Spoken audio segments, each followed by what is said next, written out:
I'm Joe Lample. When I created Growing a Greener World, I had one goal: to tell stories of everyday people, innovators, entrepreneurs, forward-thinking leaders who are all, in ways both big and small, dedicated to organic gardening and farming, lightening our footprint, conserving vital resources, protecting natural habitats, making a tangible difference for us all. They're real, they're passionate, they're all around us.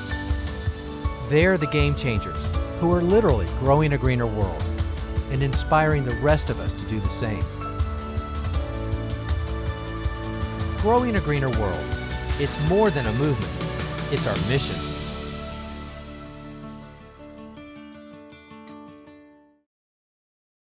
Food.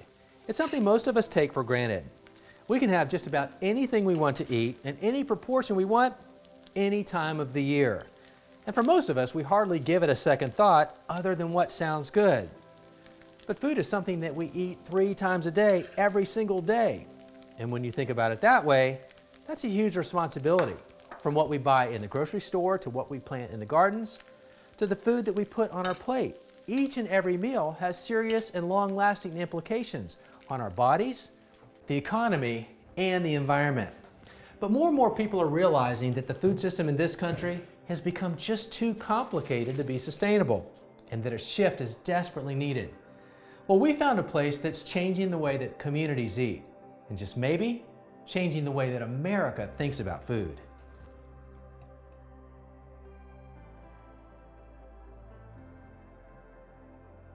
The problem with American food culture is that we don't have a food culture.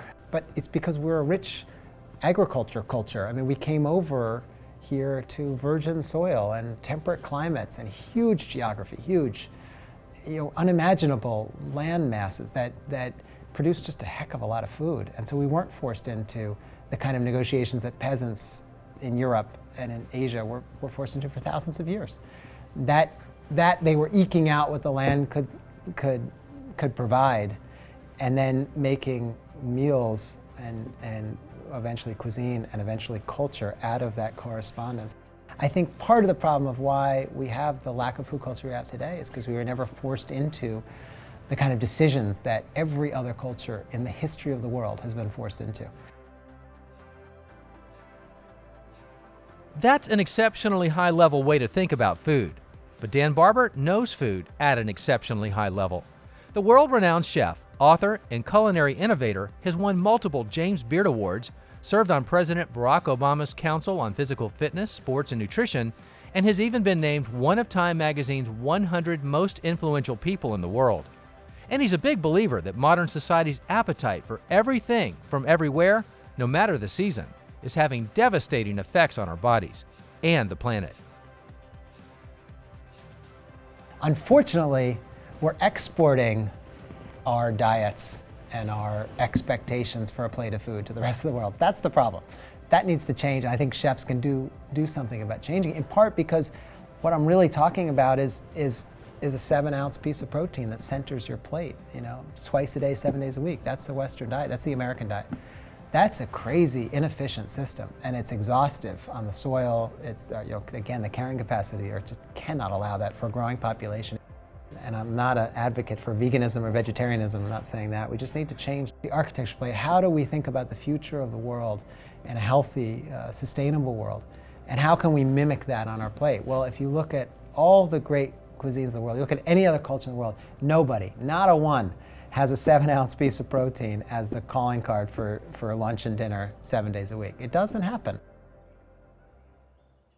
Dan is now at the forefront of a movement that's both radical within the food industry and yet shockingly simple, because it's the way that man lived, farmed, and ate for centuries. Rather than the chef dictating to the farmer what to grow so the chef can display it on his menu, the farmer's deciding what to grow based on what the land needs, and that's what the chef has to work with to prepare his meals and dishes in his restaurant.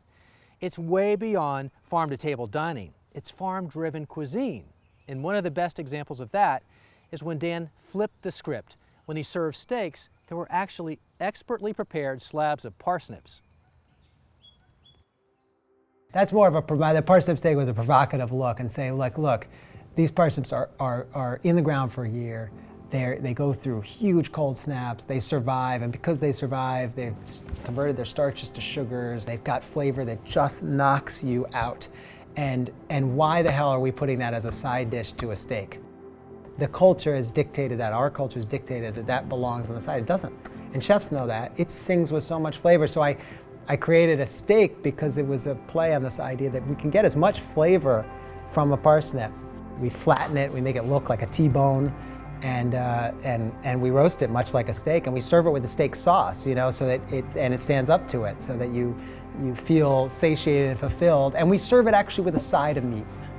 But I don't say that in a way that feels like we're denying people pleasure. In fact, I think if we do the parsnip right, there is no question that that is a more satisfying meal than your steak dinner. No question about it. And we just got to get that word out there.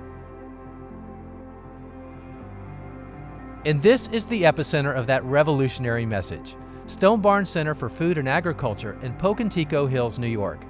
Less than an hour's drive from the heart of Manhattan, Blue Hill at Stone Barns has become a bucket list restaurant for foodies from the big city and one of the top dining destinations in the world.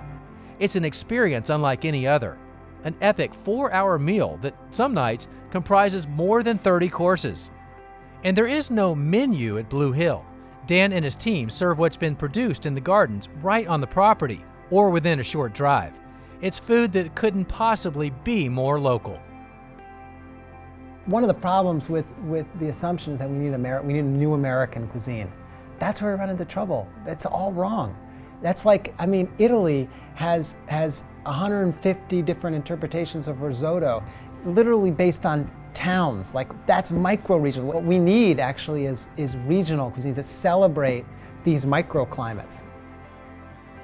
What people are looking for today is, what is it about this restaurant that gives us a good illustrative example of what is this region? The drive for local is really led by chefs. It's because it's giving the diner not just exceptional flavor, but an exceptional experience that you can't get elsewhere. That's just a mind change for restaurants and for the food culture in general.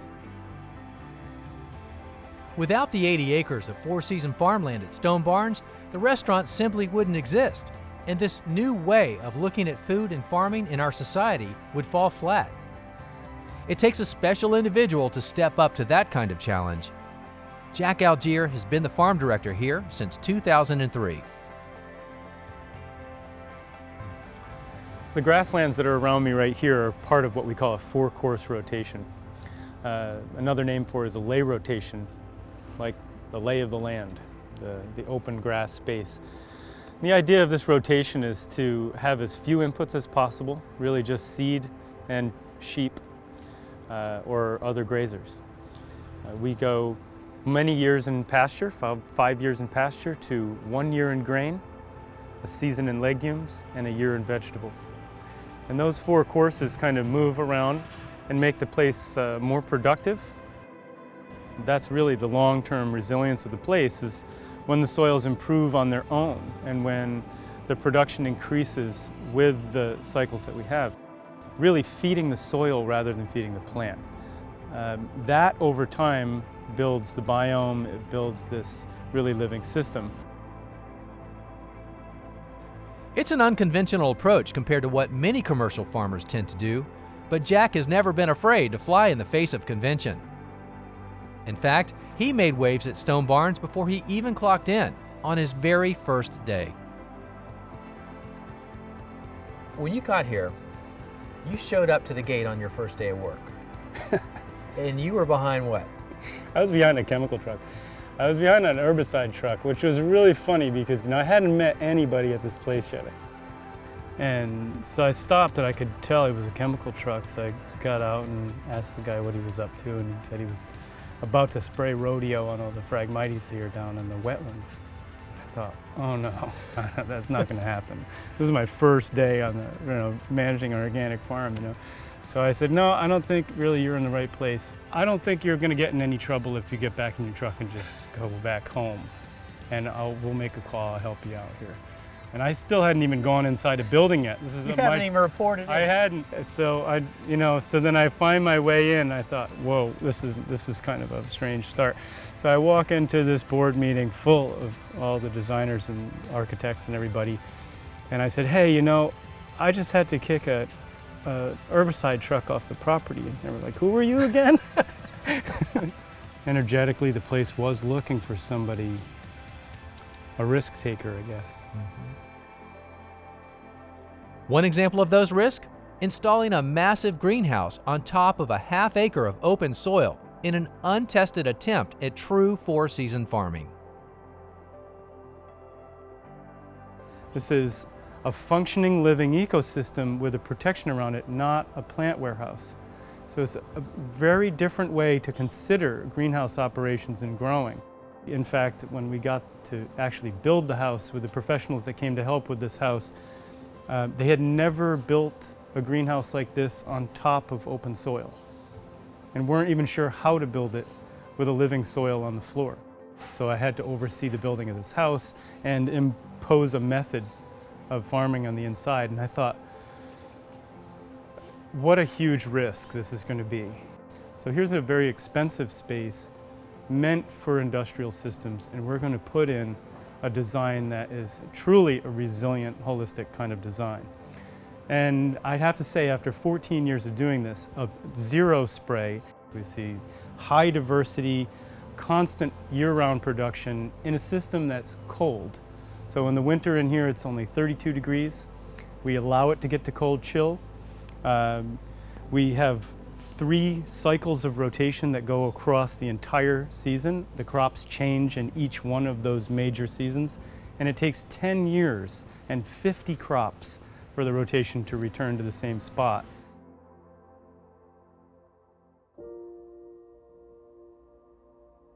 But for Jack, it's not really about growing vegetable crops. It's about building the healthiest soil possible.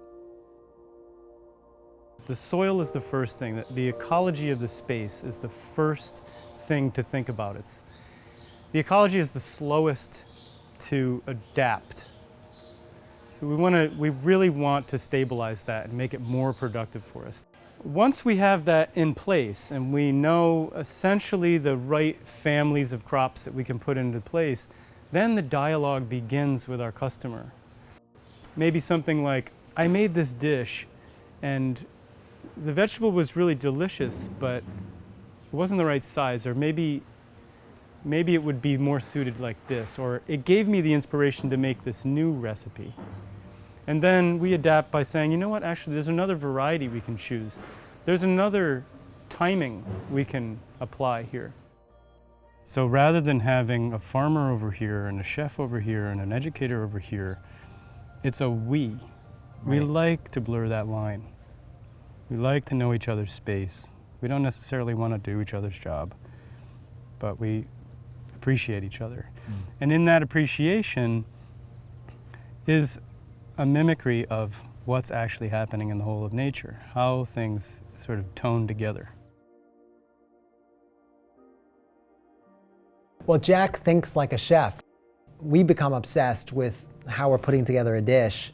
Like, okay, a recipe, how do we take ingredients, put it together? But it's infinitely more interesting, actually, to suggest that that's way too late. It's like the way to put together a recipe, the way to write a recipe is from the ground up. I wouldn't suggest to you that he's sitting there making these decisions, thinking about, how it's going to affect the kitchen I don't. I actually think he's just driven by creating the best possible soil environment, best possible environment for his crops. And it just is a nice thing that by definition means that we're going to get the best flavored stuff into the kitchen.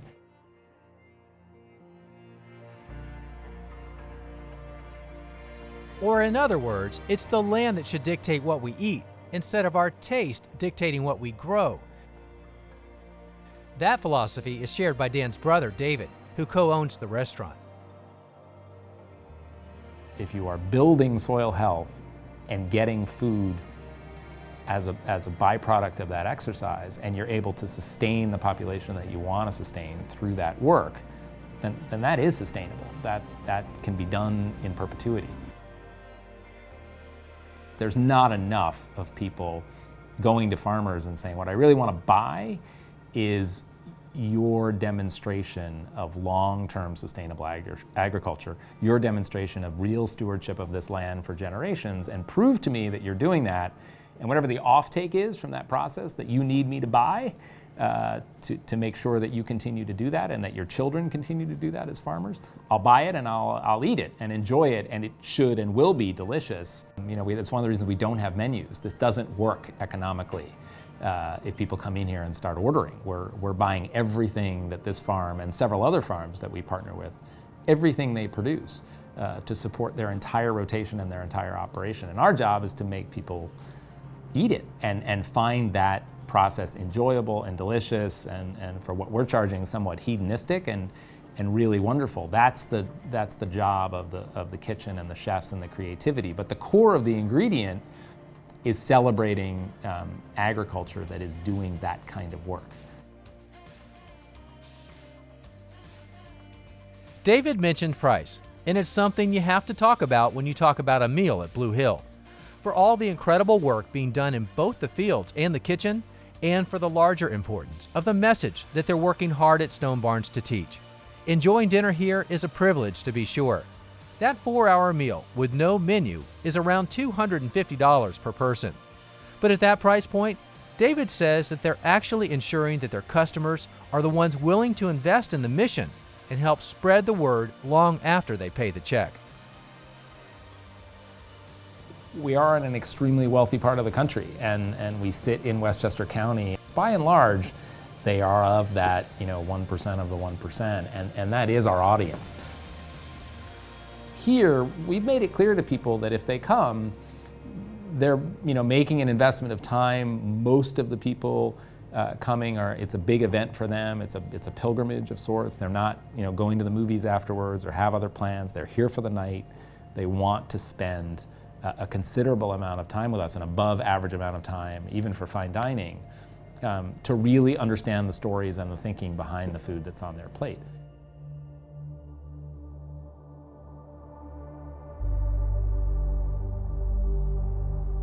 But the work at Stone Barns Center is about much more than simply growing food to be turned into gourmet meals in this one ultra high-end restaurant.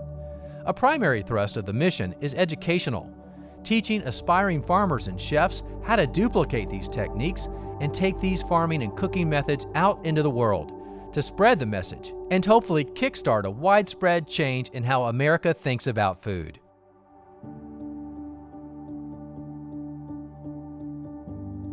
So we've had more than 1 million visitors since Stone Barns came into existence, and we're really counting on those visitors to take ideas or just like a germ of an idea back to their own community and think about food in their life, food in their school, food in their hospital. Putting a kid out in the fields with a really vibrant farmer or in the kitchen with an amazing young chef and creating an experience for them that they want to repeat. So having them come here and experience food in a way that makes them go home and say, I want more of that. That's exactly what happened for Jason Grauer. Fresh out of college with an economics degree, Jason had launched a promising and lucrative career in finance. But a little weekend volunteer work at Stone Barns sparked something unexpected. When I pulled a carrot from the ground for the first time, I felt like a 4-year-old, even though at the time I was a 24-year-old. It was a self-exploration. It was every week doing a little bit more, going home and being so overcome with interest and curiosity about what is a carrot, what is soil, what are we talking about here? There was so much there. What is it to be a human being? What are the things that are important to understand as a human being? Honestly, like this is as deep as it got. And so having those degrees and going through a traditional education, I didn't feel personally that I had, when I got out of college, that I had what I was deeming real life skills, like a real understanding of the things, the basic needs that I was using every single day. Don't know how to build anything, don't know how to grow anything, I don't know where food comes from. Jason walked away from the Wall Street fast track and is now the crop production manager at Stone Barns, spending his days on the cutting edge of biodynamic farming and teaching those skills to a new generation of growers. What was literally a life-changing event Yeah, for you? definitely. Picking a carrot was a life-changing event.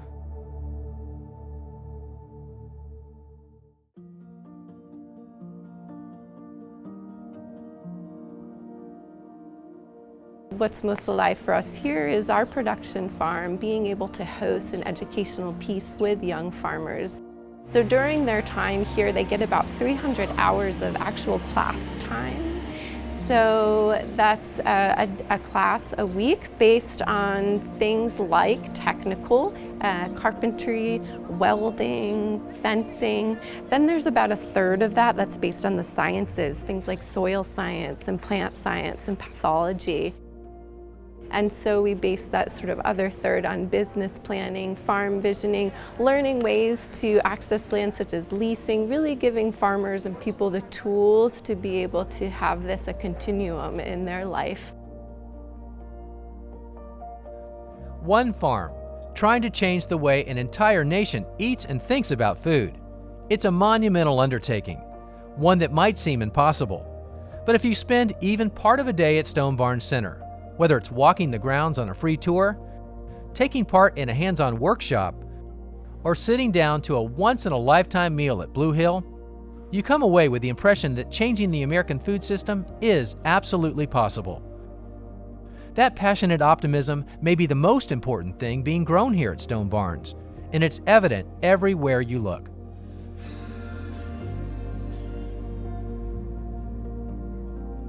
Often the question is, well, this is all very nice, but how are you going to feed the world, or something like this? And that's not really the objective. The objective is to, how do you rebuild communities? That's how we feed ourselves. That's how we learn and how we make better choices. The farmers won't solve that problem for the rest of the world. But we all eat, and it's our place to make a big change. The nice thing about the food movement is that it's really rooted in this pleasure and hedonism, and that if we're greedy, which Americans are quite good at, if we're greedy for the right things, we can both have our cake and eat it too, in the sense that we can have this great pleasurable experience and engagement with food, but also improve the environmental workings around us. Flavor is the truth teller, because you cannot have that jaw-dropping delicious carrot without the right kind of environmental stewardship decisions behind it. It's just impossible. You can have a carrot, but you can't have the jaw-dropping carrot that you can taste for 5 minutes after you swallow it. That's the key, that's the permanence of something that is grown in the right way. You know, that's the beauty of a well-grown vegetable, a perfectly rotated grain, an animal that's fed in the right way, that's lived a good and prosperous life on grass. All those things translate into the gift of nature, which is this flavor that stays with you. It's one of the great pleasures of life.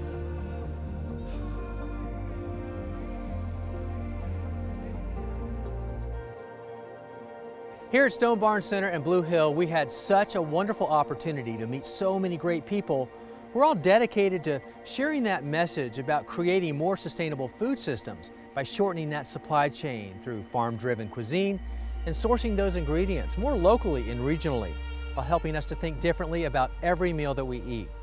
And at Stone Barns in Blue Hill, they're also training up tomorrow's leaders who are adding their voice to help guide us and putting the culture back in agriculture in more sustainable ways. Now, we have a lot more information on our website under the show notes for this episode. Website address, that's the same as our show name. It's growingagreenerworld.com. Thanks for joining us, everybody. I'm Joe Lample, and we'll see you back here next time for more Growing a Greener World.